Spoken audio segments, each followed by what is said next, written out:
Hello everybody and welcome to Statistics for Social Science. Today's going to be pretty light. We're just going to start by going through the syllabus, which some of you may have already done already. We'll do a brief introduction into my background and start thinking about what statistics means as a field. So if you need to reach out to me for any reason, and I really hope you do, ask me questions. You can post on Canvas, contact me via email as you see here, or best yet, book office hours on that Calendly link. And when you book those office hours, you can specify whether you want to meet over Zoom or at my office, and happy to go through the material in more detail. In fact, I'm going to take the questions you guys ask me and post a video every Friday reviewing those questions with the rest of the class. So you're really helping your peers by asking lots of questions. These are the main sources you'll need to visit throughout the course. So most of you have found Canvas already. I'll be posting announcements there. Lectures will be posted to our YouTube channel, which you see listed on this slide. And as far as the statistical software you'll need to complete your homework, you are free to use whatever you'd like. I have a lot of experience with R and Python, but we do recommend JMP for those of you who don't have prior statistical programming experience, and you could get that for free at the URL you see here. It's also, again, posted on the syllabus, so you can go there to click the link rather than typing this in. As far as how the grading structure works, you'll have 6 homework assignments and quizzes. They're going to be made available every week and due by Friday. But make sure you do the homework assignment before the quiz for 2 reasons. First of all, the homework is really meant to review the material that's going to be on the quiz. So if you complete the homework successfully, you'll find the quiz very easy. Homework is only graded for completion, whereas the quiz, you will lose points for incorrect answers. So definitely start with the homework. It'll just make the quiz that much easier. And you're allowed to collaborate with other people on the homework. If you get stuck, shoot me a question before delving into the quizzes. And the last component of your grade is going to be the final project, which we'll talk about in more detail. Some of you may have seen that information is available now on Canvas. The idea behind the final project is really that you can pursue a research question that you're interested in. So you will be searching for the necessary data. You might need to collect it yourself if it doesn't already exist in a free downloadable version. You'll perform exploratory analysis. We'll get more into what that is in future lectures, and conduct statistical inference, which is a concept we'll introduce in this lecture to answer that research question. Might seem a little overwhelming at this point, but we'll get into a lot more detail about the project, and feel free to go to Canvas and read the instructions in more detail.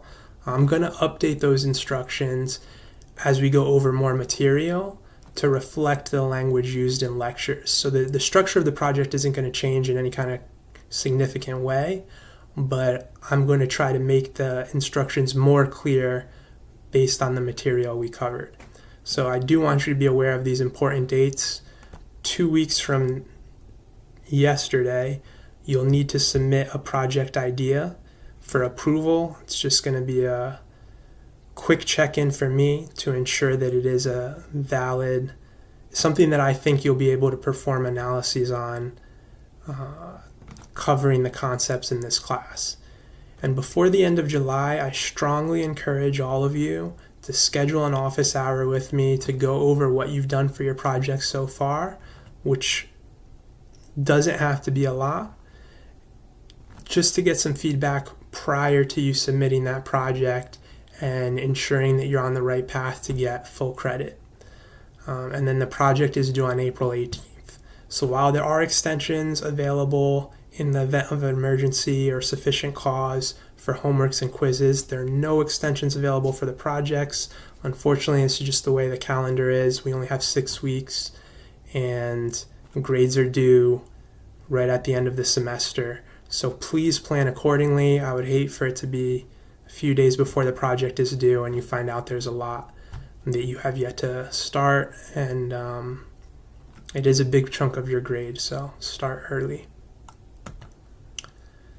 So this is my advice for you to be successful in the course. It is asynchronous. It's not my favorite modality. It's a little more difficult to be interactive and comprehensive, or interactive and Socratic, but I will pause during the lecture with questions for you to think about, and I want you to engage as if it were a live lecture and take some time to think about my questions and formulate a response.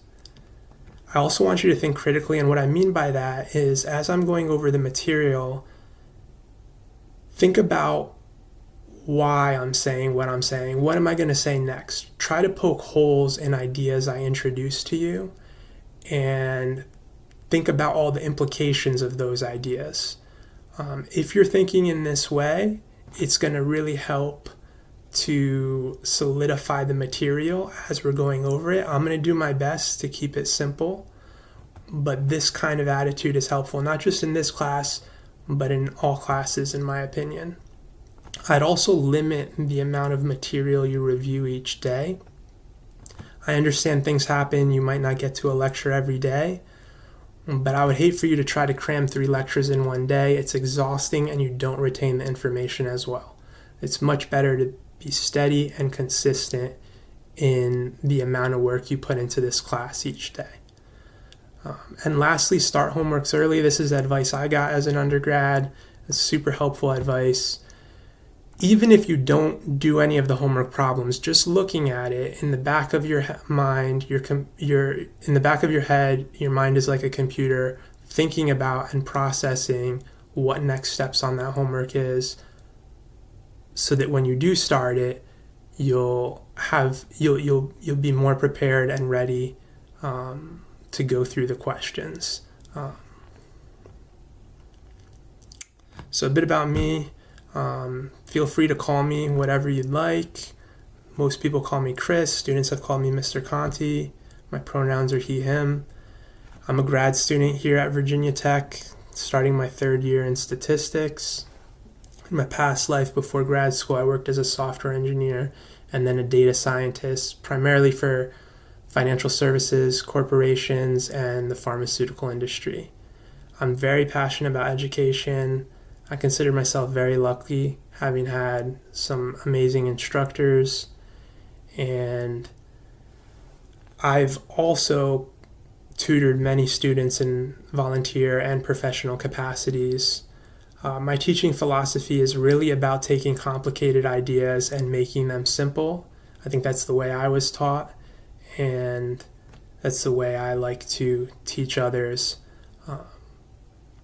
I am first generation, both an American and a college student. Both my parents are from Sicily. My mom and dad immigrated here as young adults. My mom was able to complete high school here. So, as you know, it's a requirement for Americans. And my dad was actually one of the first in his town to go to middle school.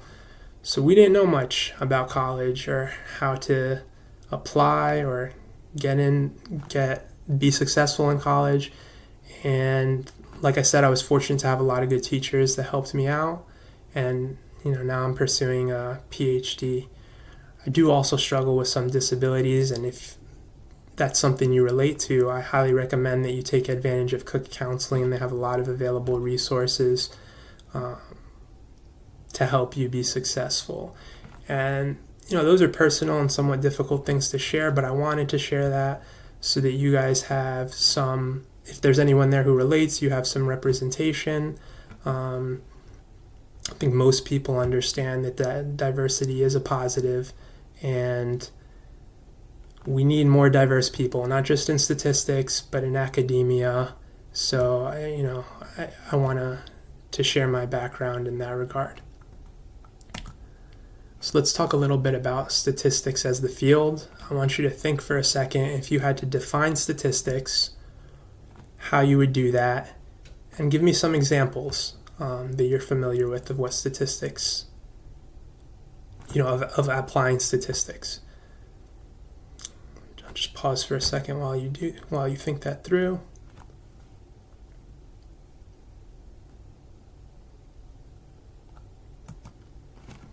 Okay, so this is an image that I think really kind of breaks down the difference between statistics and probability. Some people, you might have heard the term statistical inference. So the idea in inference is you're taking a sample that's hopefully representative of the population, which is a concept we'll get into in a little bit, to learn about the population. And there are reasons you might do that. I want you to think about reasons you're taking a sample to learn about the population, whereas probability works in exactly the opposite direction. You know the truth, you know the population, and you want to figure out what's going to happen in your smaller sample space. So, for example, I know that a fair die has a 1/6 chance of landing on the numbers 1 through 6.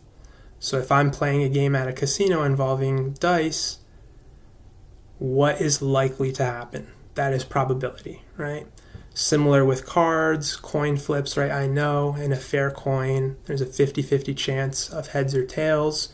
As I flip this coin, what's the probability look like over several flips, and so on. So that's usually a precursor to statistics, whereas statistical inference, as I mentioned, works the other way. Some examples of that would be like election polling. So to answer the question I posed earlier, it's expensive to find the truth.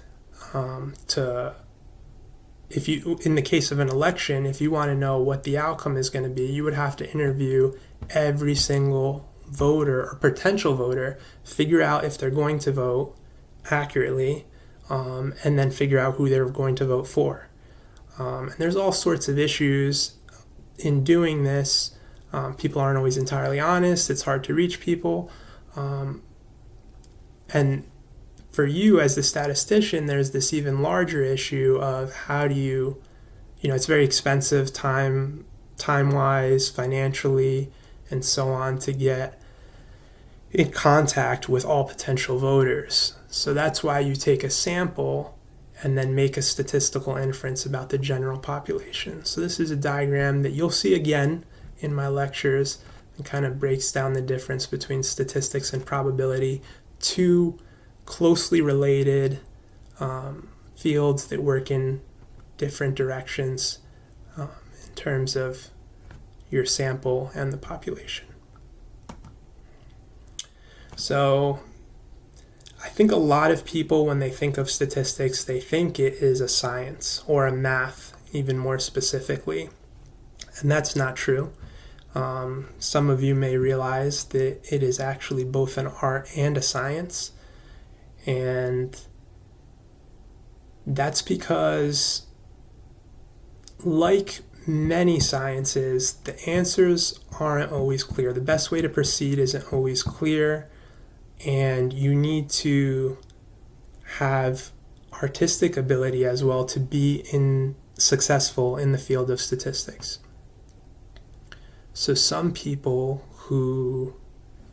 let's talk a little bit about this idea of like, I'm a numbers person, I'm a words person, a sports person. I don't buy it. And I realize that's a minority opinion. A lot of people do kind of classify their academic ability in this way. But I actually think the skills for success do translate across all those disciplines, as different as they may appear.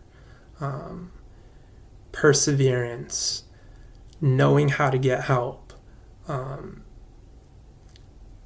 These will make you successful in math, in sports, in art. Yes, some people might have more of a natural inclination in each of those areas, but if you have been successful in any area, I think you can be successful in statistics. And I'm going to talk a little more about the skills that I think will be most helpful in statistics. So I spoke a little earlier about being successful in this course. I want you to anticipate what I'm going to say and the implications of what I'm saying.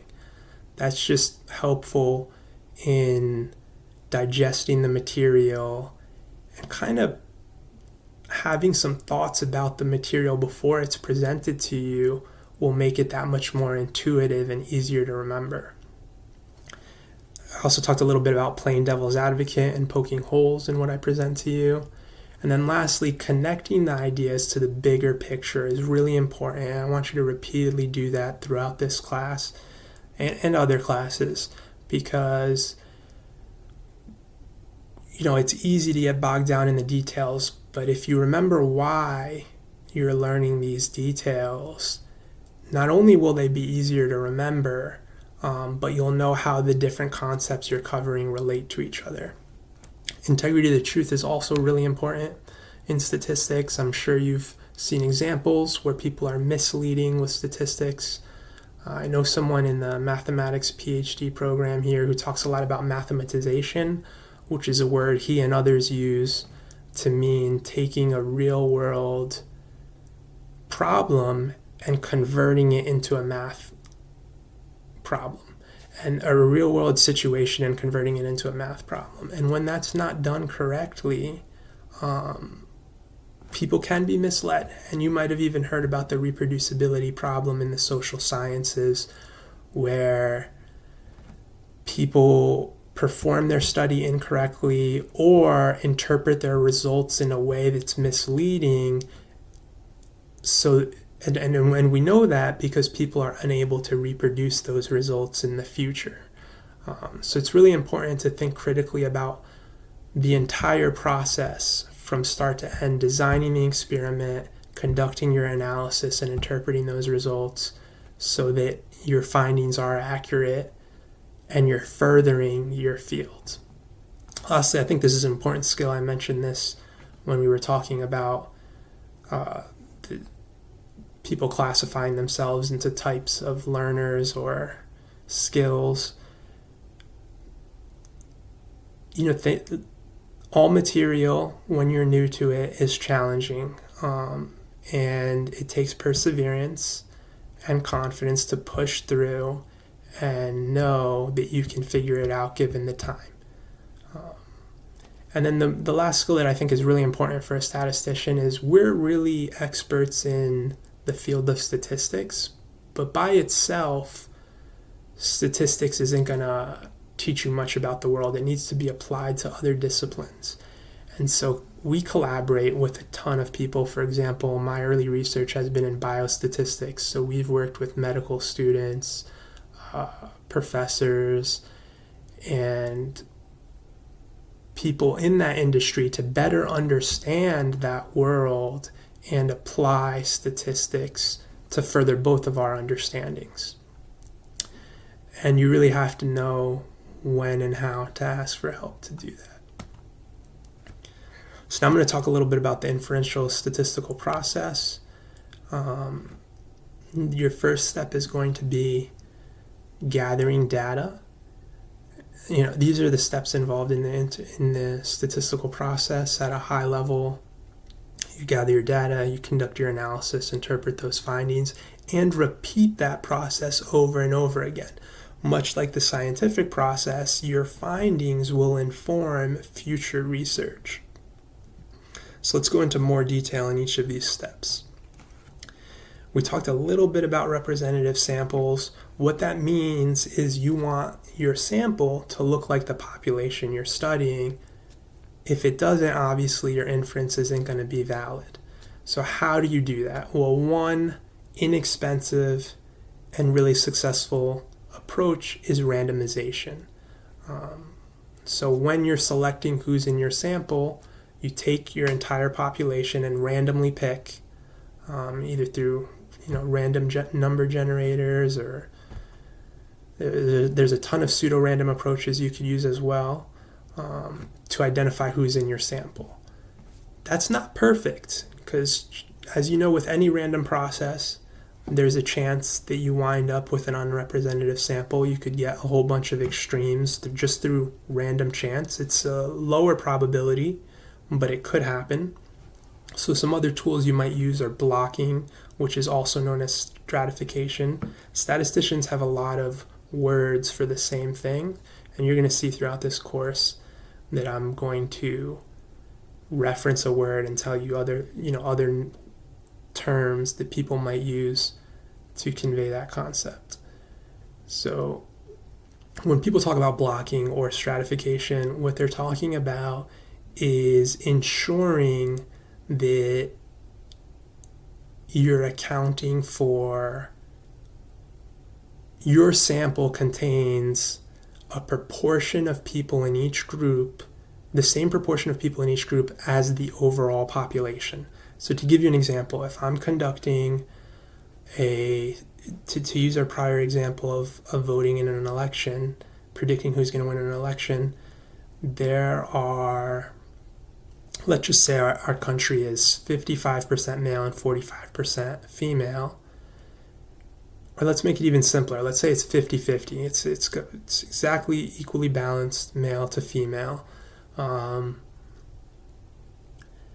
I would ensure that my sample was similarly half male and half female. So instead of entirely relying on randomness, I might subset my population to males, randomly pick from within that block, and then subset to females and randomly pick the same number of people from within that block. As far as conducting the analysis, it's really important to know the right tool to answer your research question. There's going to be a lot of choices. Some may seem valid and aren't. There might be several tools that answer the question in a valid way, but certain ones will be more appropriate than others, depending on the information you're trying to obtain or apply. And then as far as interpreting your findings, it's really important that you include measures of both practical and statistical significance. We'll talk more about what that means in future lectures, but the idea here is there could be a statistically significant difference between two groups, but is it practically significant? I'll tell you what I mean by that.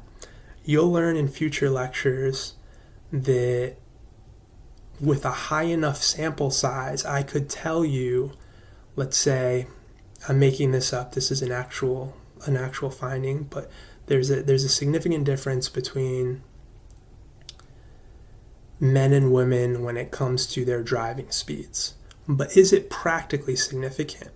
If that difference looked like 49 miles an hour versus 50 miles an hour, I'm not sure that there's much you could do with that information, even though with a high enough sample size, I can detect that those are different than each other. And like I said, we'll go into more detail about that in future lectures. You also want to quantify uncertainty. This is really important. I think with statistics, people often report on the measure of center. So you'll hear things like there's a 3 percentage point difference, going back to our early example of election polling again, there's a 3 percentage point difference between Donald Trump and Hillary Clinton in the presidential election. But how sure am I of that? So you might have seen these polls also typically report a margin of error. If that margin of error is 6%, Hillary Clinton could be leading Donald Trump by 3%, on the far end of that margin of error. Or Donald Trump could be leading Hillary Clinton by 9% on the other end of that margin of error. And there's no way to know where in those realms of possibility you fall until you give me that measure of uncertainty. So it's really important to not just report, that measure of center, but the measure of uncertainty around that metric. And lastly, you have to qualify your results. So as I was referencing my friend who's a mathematics PhD student, there's a whole bunch of assumptions involved in mathematizing a real-world situation. And you want to qualify all the assumptions you made in creating this statistical application so that people understand the limitations of your results and they're not surprised by future findings, and they can inform further research.